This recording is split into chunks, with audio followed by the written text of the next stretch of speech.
할렐루야. 방금 읽었던 디모데후서 3장 1절에서 5절을 본문으로 해서 내가 돌아서라 이런 제목과 함께 말씀을 나누겠습니다. 중국의 BC 298년에 태어난 순자라는 학자가 있습니다. 이 학자가 그때 말세에 일어날 5가지 현상을 얘기를 했어요. 그 중에 하나가 남성의 여성화, 음란, 대패, 풍조, 지나치게 화려한 옷차림, 나라를 위한 마음이 없는 이기심, 광기의 음악이 나타날 것이라고 얘기를 했습니다. 지금부터 2000년 전에 이미 중국에서는 학자가 말세에 대한 징조를 보여주고 있는 것이죠. 오늘 본문에서도 바울이 디모데에게 권면의 편지를 보낼 때 말세에 나타날 현상에 대해서 얘기를 하는데 어쩌면 지금 우리가 느끼고 있는 말세의 현상과 똑같이 공감이 가는 그런 부분이라는 것을 볼 수가 있게 되지 않습니까?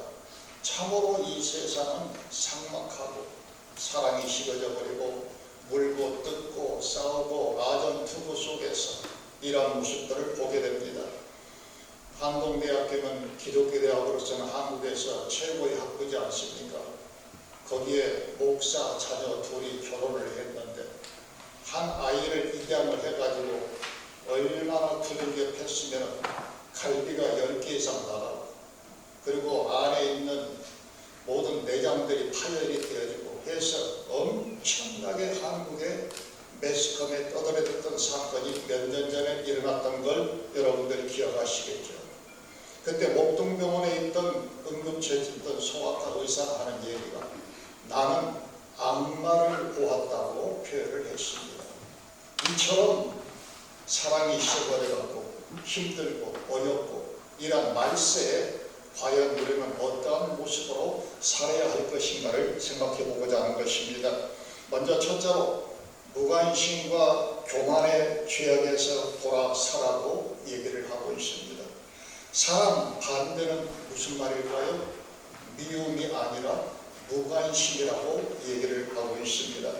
남을 보지 않고 자기 중심에 서서 자기만을 생각하는 이기적인 그런 모습이 바로 무관심이요 교만이라는 것을 알 수가 있죠. 지금 전 세계에서는 아주 모두가 다 경쟁적으로 높은 빌딩을 세우는 경쟁을 하고 있습니다. 우리 대한민국도 6위에 들어가 있더라고요. 바로 롯데타워가 6번째로 기록이 되어 있더라고요. 보게 되면 제일 높은 빌딩은 현재 두바이에 있는 부르즈 칼라피아 828m 163층으로 기록이 되어 있습니다. 이 많은 빌딩들을 경쟁적으로 세우고 있는데 이 빌딩보다도 훨씬 더 높은 게 하나 있는데 그게 인간의 교만이라는 것입니다. 이 빌딩보다도 훨씬 더 높은 우리들의 교만, 하나님을 두려워하지 않는 우리들의 신앙의 모습. 세상 사람들이 하나님을 두려워하지 않습니다. 그 이유는 목회자를 비롯해서 신앙생활하는 모든 사람들이 하나님을 두려워하지 않기 때문이라는 것입니다. 우리들이 살아가는 삶 속에서 성경에서는 문둥병자에 관한 비유가 많이 나오고 있습니다. 문둥병의 특징은 무엇인가요? 몸이 아프고 쌀이 썩어져 가고 뼈마디가 문드러져 가고 이러한 아픔 가운데 있음에도 불구하고 정작 환자 자신은 통증을 느끼지 못한다는 것입니다.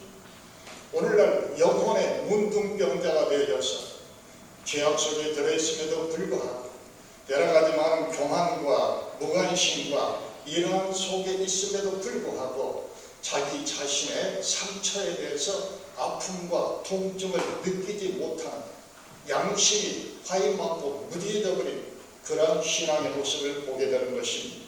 그래서 신앙인 속에 불신앙이 있으니 진짜 예수를 믿지 않습니다. 진짜 하나님을 두려워하지 않습니다. 진짜 예수 그리스도의 사랑을 마음속으로 간직하지 않고 있습니다. 여러분 하나님을 사랑하시나요? 사랑해야 되겠죠. 그런데 사랑하는 게 아니고 하나님을 사용하고 있다는 것입니다. 우리가 살아가는 삶 속에서 끊임없이 나만 아는 이 교만이 우리의 신앙을 좀먹고 있다는 것을 알 수가 있습니다. 그러므로 우리는 예수 그리스도만이 자랑이고 예수 그리스도의 십자가만이 자랑이고 우리 주님께서 말씀하신 것처럼 구약의 대표적인 계명은 첫 번째부터 네 번째까지 하나님과 사람의 관계를, 다섯째부터 열 번째까지는 사람과 사람의 관계를 얘기하지 않았습니까? 주님은 이거를 함축시켜서 주 너의 하나님을 사랑하라, 그리고 내 이웃을 내 몸처럼 사랑하라고 말씀을 하셨습니다. 기독교는 사랑의 종교라고 말하지 않습니까? 그러나 실제로 저와 여러분, 우리가 까놓고 얘기해서 정말 사랑의 종교라고 생각하시나요? 사랑은 없어져 버린 지 오래입니다.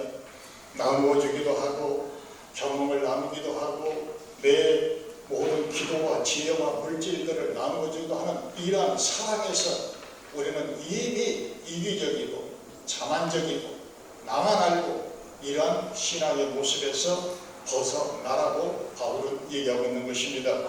두 번째로 탐욕과 무절제의 제약에서 돌아서라고 말하고 있습니다. 한국에서만 대형교회 목사님들이 동성애에 대해서는 자신있게 큰소리치고 얘기합니다. 그런데 물질에 대해서는 모두가 다 입을 함구하고 있다는 것입니다. 돈에 대해서는 자기가 묵사가 없어요. 저도 대형교회에서 목회를 하고 뉴욕으로 왔습니다만 얼마나 목사들이 지금 돈이 많은지 몰라요. 왜 이렇게 많은 돈이 필요할까요? 끊임없이 예수님께서는 나는 머리 들 것도 없고 나는 가난하게 살았고 예수님께서는 모든 것들을 다 버려버린 그런 모습임에도 불구하고 예수를 따르겠다는 모든 목회자들은 엄청난 돈을 가지고 있습니다. 엄청난 부동산을 가지고 있습니다. 엄청나게 교회 위에 자기만 아는 재산들을 축적하고 있습니다. 그래서 돈에 대해서 아무 얘기도 안 한다는 거예요. 우리가 살아가는 모든 삶 속에서 탐욕과 무절제의 지역에서 돌아서야지만이 우리의 교회가 살아나게 될 것입니다. 오늘날 많은 세상의 매스컴들이 교회를 걱정합니다. 교회가 세상을 걱정하는 게 아니라 세상이 교회를 걱정하는 거꾸로 가는 시대가 되어졌습니다. 소금이 그 직분의 짠맛을 잃어버리면 길바닥에 던져져서 오가는 모든 사람들에게 짓밟힐 뿐이라고 분명히 말씀하고 있는 것처럼 교회가 교회로서의 권위를 잃어버리고 목회자가 목회자로서의 권위를 잃어버린 이러한 속에서 분명하게 오늘 바울은 디모데에게 돌아서라고 얘기를 하고 있는 것입니다. 세 번째로는 불효와 불평의 제약에서 돌아서라고 말하고 있습니다. 부모를 거역하는 것 요즘 너무너무 비일비재하지 않습니까? 저도 아들놈만 둘인데 그래서 이름하여 목매달이라고 그러더라고요. 그래서 왜 목매달이냐 그랬더니 딸만 둘이면 비행기를 타고 여행을 가지고 아들과 딸이 있으면 기차를 타고 다니고 아들만 둘이 있으면 이놈들이 언제 오나 목매달고 기다리기라고 그런다는 거예요. 실제로 그렇더라고요. 무슨 부탁이 있어서 애들에게 얘기하면 그전에는 알았어요 하고 바로 와서 볼일을 봐주더니 이제는 잠깐만요 와이프하고 상의해보고 연락드릴게요. 내 아들이 아니라 며느리의 남편이 되어졌어요. 지금은 불효가 완전하게 우리를 뒤덮고 있는 그러한 삭막한 시대라는 것을 볼 수 있습니다. 또 불평이 많습니다. 감사하지 않고 매사에 불평합니다. 한국에 갔을 때 깜짝 놀랐어요. 제가 주차장을 한번 갈 일이 있었는데 뉴욕에서는 주차장을 들어가면 몇 바퀴를 돌아야 겨우 차댈 찾잖아요. 거기는 입구에가 이미 딱 주차장 현황이 모니터로 착 보이더라고요. 그리고 주차 티켓 끊을 필요도 없어요. 자동으로 넘버가 착 찍혀져가지고 몇 시 몇 분에 있고, 그리고 2층, 3층, 4층 주차장인데 3층 가운데에 불이 팍팍 여기가 자리가 비어있으니까 거기 들어가라는 거예요. 그 들어갔다 또 나올 때 되니까 자동으로 몇 시 몇 분에 출고해가지고 자동으로 전화기 카드에서 돈이 인출이 되어졌어요. 이야, 굉장하구나. 도로망도 잘 돼 있고, 그리고 제가 또 설악산에 갈 일이 있어서 거기 가는데 옛날에는 대관령 고개, 뭐 미시령 고개, 한계랑 고개 없어졌어요. 전부 다 밑으로 터널을 뚫어가지고 완전히 2시간대에 강원도를 들어갈 수 있도록 만들어 놓았더라고요. 야, 엄청나게 참 잘라냈구나. 제가 여의도 수목원교회에서 거기서 근무를 했는데 여의도 광장을 가봤더니 옛날 여의도 광장은 없어져 버리고 완전히 공원화되어 있어가지고 달라졌더라고요. 이렇게 잘 사는 나라인데 온 국민들은 못 살겠다고 원망, 불평하고, 그리고 세상에서 제일 못 사는 헬 조선이라는 나라가 되어지고 3포다 5포다 포기하는 청년들의 모습이 보여지면서 참으로 안타까운 마음을 가지고 돌아온 적이 있었습니다. 여러분, 우리가 살면서 두려워하고 불평하고 이러한 속에서 분명하게 돌아서라고 얘기를 하고 있는 것입니다. 네 번째로는 무정함과 거짓의 제약에서 돌아서라고 말하고 있습니다. 말세에 두드러진 확실한 현상은 무정한 것입니다. 몇 년 전 앙케이트 조사입니다만은 종교 가운데서 한국에서 어느 종교를 가장 신뢰하느냐 그랬는데요. 가장 신뢰하는 종교가 캐톨릭이었습니다. 28%. 그 다음에 불교가 27%, 기독교는 21%로 꼴찌였습니다. 왜 기독교가 꼴찌가 되었느냐? 그래서 주변의 사람들에게 다시 질문을 던졌어요. 왜 기독교를 신뢰하지 않느냐? 첫째로 언행 일치가 목회자들이 안 되어 있다는 것입니다. 교회 내 부정, 불의, 부평이 너무 많다는 것입니다. 타 종교를 비판적으로 보고 있고 선교 활동을 지나치게 하고 강압적으로 예수 믿도록 전도한다에 대해서 자기들이 부정적인 거부감을 가지고 있다고 얘기를 했다는 것입니다. 과연 우리들은 지금 말세 지 말에 와서 나의 신앙생활과 나의 목회 현장에서 어떠한 모습으로 하고 있는가를 여러분과 함께 상고해보자 하는 것입니다. 한국에서 중년 목회를 하고 있는 목사님이 계셨어요. 그리고 중형교회 목사님이신데 아침에 새벽같이 일어나가지고 밤 늦도록 돌아옵니다. 그러니까 자기 애들과 사모는 얼굴을 거의 보지를 못해요. 그런데 자기 집에서 새벽에 일찍 일어나서 떠나려고 그러면 꼭 누구 하나가 와서 당기는 친구가 있어요. 그 집에서 키우는 강아지. 강아지가 와가지고 바지가락이를 막 붙잡고 그냥 꼬리를 흔들고 재롱을 떨. 자기 가족들은 잠들었을 때 강아지만 잘 다녀오라고 배움을 하는 거예요. 그리고 또 밤늦게 돌아오면은 자기 가족들은 잠들고 있을 때 몰래 문을 열고 들어가면 강아지만 기다렸듯이 있다가 쫓아와가지고 꼬리를 흔들고 앞발을 들고 바지가락이를 붙잡고 그렇게 반겨요. 그래서 강아지가 너무 사랑스러웠어요. 강아지가 너무 자기한테 잘해주는 것을 느끼면서 강아지한테 위안을 받았어요. 그런데 어느 날 강아지가 빽 하고 하늘나라로 가버렸어요. 너무 마음이 아픈 거예요. 자기 교회에 조그만 그 묘지터를 마련해 놓았는데 자기 차에다가 강아지 시신을 다 이렇게 넣을 수 있도록 예쁘게 포장해가지고 우리 교회 터에다가 내가 묻어줘야지. 그리고 서울 근교에 있는 시골 그 길을 가면서 자기 교회 터를 갔어요. 그리고 땅에다 묻어주고 조그만 십자가도 세워주고 잘 가거라. 그리고 묻어놓고 돌아오는데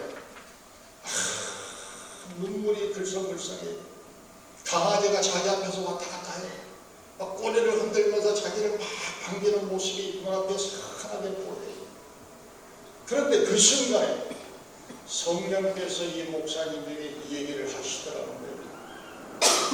이 목사야, 네가 사랑했던 개가 죽어서 그렇게 슬프냐 그러더래요. 네 주님, 참 슬프네요. 그래?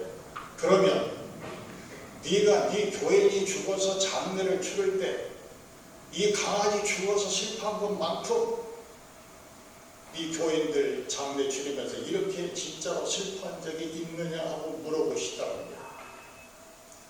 그 마음의 그 음성을 듣는 순간에 완전히 망치로 머리를 얻어맞는 것처럼 쇼크를 먹었어요. 그리고 시골길에서 가다가 길 옆에다 차를 세워놓고 가만히 생각해 보니까 진짜로 슬퍼가지고 장례를 인도한 적이 없었던 것 같아요.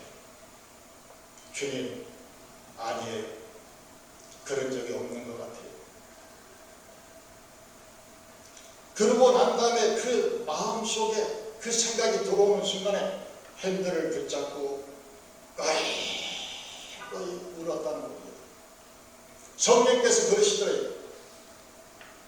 천하보다도 귀한 영혼을 내가 너에게 맡겼는데 내가 맡긴 그 영혼이 네가 집에서 키우는 강아지만도 못하게 여겼단 말이야.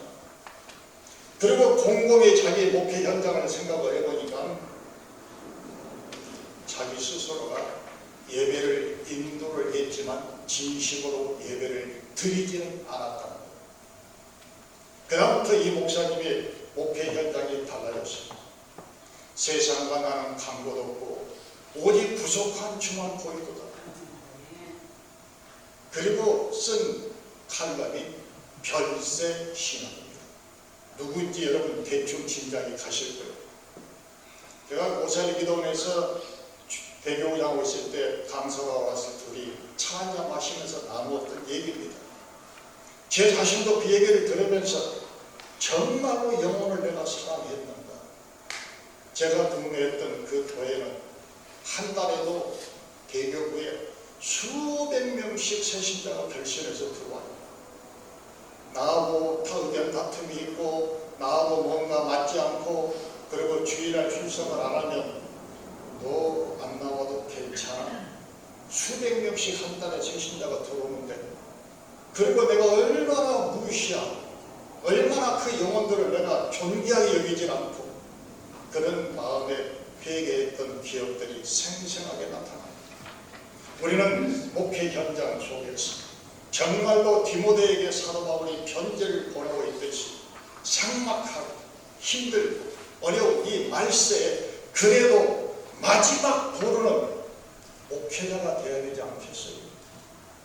대학 교수도 써가지고 판검사도 써가지고 정치한 사람은 말할 것도 없고 이걸 말하기 전에 마지막 그래도 목회자가 살아있는 양식, 살아있는 바른 소리, 살아있는 정의의 소리, 살아있는 예수 그리스도의 사랑의 음성을 전한 그런 현장이 되어야 되지 않겠는가 상고해 보는 것입니다.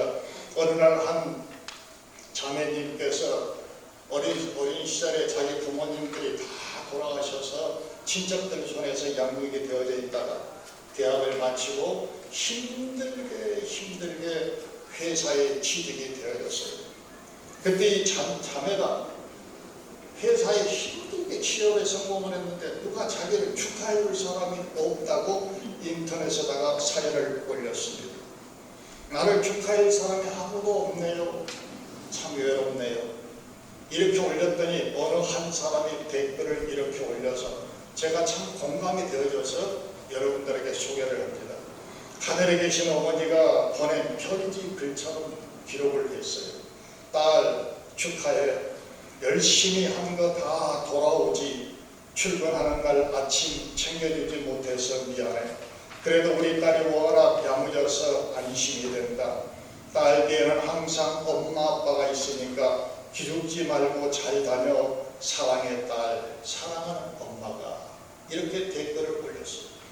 이 자매님이 그 댓글을 읽으면서 참 마음에 감동을 받고 그래도 나를 이렇게 뒤에서 봐주는 사람이 있구나 하고 하나님 위로를 받았다는 것입니다. 저는 충격적인 게 하나 있습니다. 코비드 때 한국에서 신천지 때문에 대구에서 엄청나게 사건 난 거 아시죠? 그 신천지에 잘 모르고 들어갔다가 나중에 온 매스컴이 떠들대니까 나는 신천지가 이런지를 몰랐다고 신천지를 탈퇴한 한 자매님하고 인터뷰한 게 나타났습니다. 그 자매님이 뭐라고 얘기하냐면 나는 신천지가 이렇게 나쁜지를 몰랐다고. 그런데 잊을 수 없는 것은 신천지 다녔던 그 사람이 내가 힘들고 어렵고 외로워하고 속상해하고 있을 때 내 곁에 있어 주었던 그것을 나는 잊을 수가 없노라고 인터뷰했습니다. 우리 교회에서는 지금 어떻습니까? 진실된 사랑의 교제를 하고 있습니다. 우리 교회에 어떻습니까?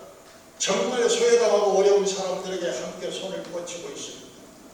우리 목회 현장은 지금 어떻습니까? 진짜 예수 그리스도의 사랑을 가슴에 품고 영혼을 뜨겁게 사랑하는 마음을 가지고 우리가 목회 현장에서 일하고 있습니다. 저는 오늘 온상섭 씨가 쓴 시인이 단 2줄이 있습니다. 엄마 내가 좋아? 그냥 썼습니다. 넌 왜 엄마가 좋아?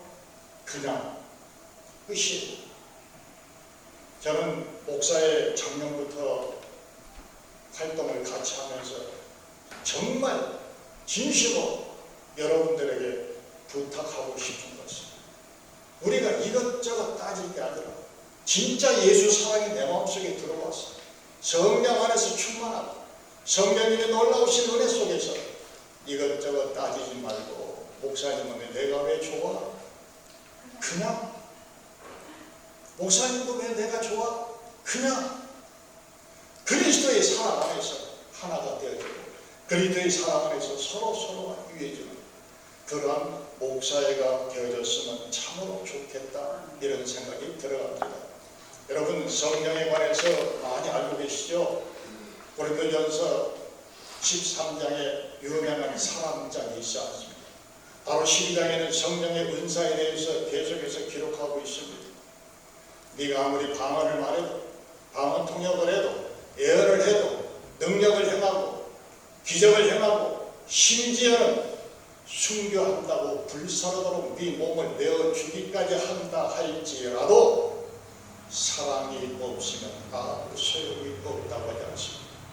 그러므로 이 마지막 때 참으로 힘들고 어렵고 말세 자기를 사랑하고 돈을 사랑하고 교만하고 비방하고 부모를 거역하고 감사하지 아니하고 거룩하지 아니하고 무정하고 원통함을 풀지 아니하고 오함하며 절제하지 못하며 사나우며 선한 것을 좋아하지 아니하고 배신하며 조급하며 자만하며 쾌락을 사랑하기를 하나님 사랑하는 것보다 더하며 경건의 모양은 있으나 경건의 능력을 부인하는 이 같은 자들에게서 내가 돌아서라고 분명히 말씀을 하고 있습니다. 우리에게서 돌아서서 진심으로 예수 그리스도의 사랑을 가슴에 품고 주변의 모든 사람을 그리스도의 사랑으로 그리스도의 인격으로 그리스도의 품격으로 선한 영향력을 줄 수 있는 아름다운 목사회가 되어지기를 주님의 이름으로 축복을 드립니다. 기도하겠습니다. 고마우신 아버지 하나님 참으로 감사를 드립니다. 우리가 살아가는 삶 속에서 말세에 고통하는 때가 이르렀다고 성경은 기록하고 있습니다.